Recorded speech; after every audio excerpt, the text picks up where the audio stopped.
Hi, I'm Tim Holmes, Managing Director at Sirdar, South Africa. And today I want to talk to you a little bit about some conversations I've had recently with people about family businesses, how they've become successful in those family businesses and what kinds of things you should avoid. So we're going to try and keep this to three main things which I find really important when thinking about either setting up a family business or when trying to make sure that your family business is sustainable. And the first thing, having spoken to people who are in family businesses that are in that transition to the second generation, and also people who've been in family businesses that have been going on for literally hundreds of years.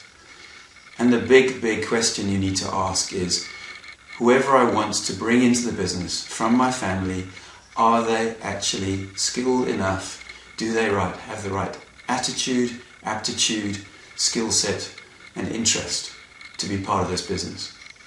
Too often as a family business, it's very easy to bring in our son, our cousin, our daughter, our mother, our father, our aunt, our uncle, because they need a job.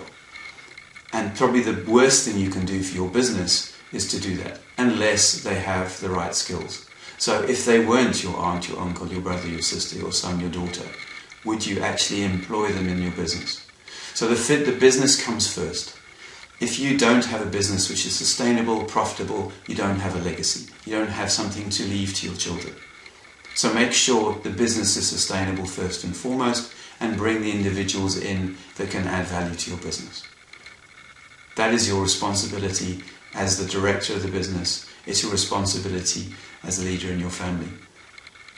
The second thing is to make sure you have the discussions with other family members about what their expectations are.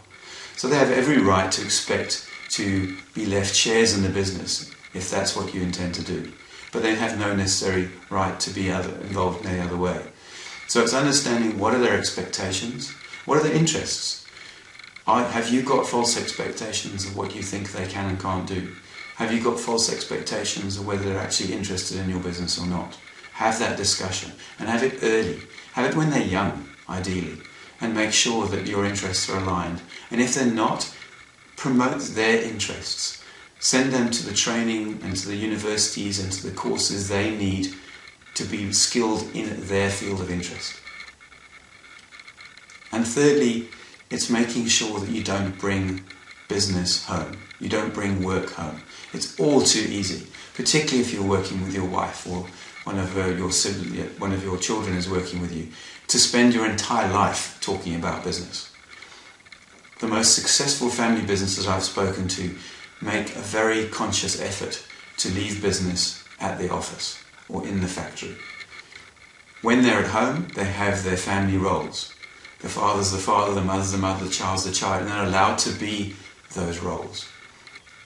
And you need to break away from the discussion about business. It's all too easy to let the roles and responsibilities get really blurred when you're at home and decisions to be highly influenced by other members of your family, and you take that thinking back to the office and your role as the director and make a decision for the business which is not necessarily in the best interest of the business. So best bet, leave the discussions about business at the office as far as you possibly can and keep family as family. I hope that was useful. Till next time, thanks.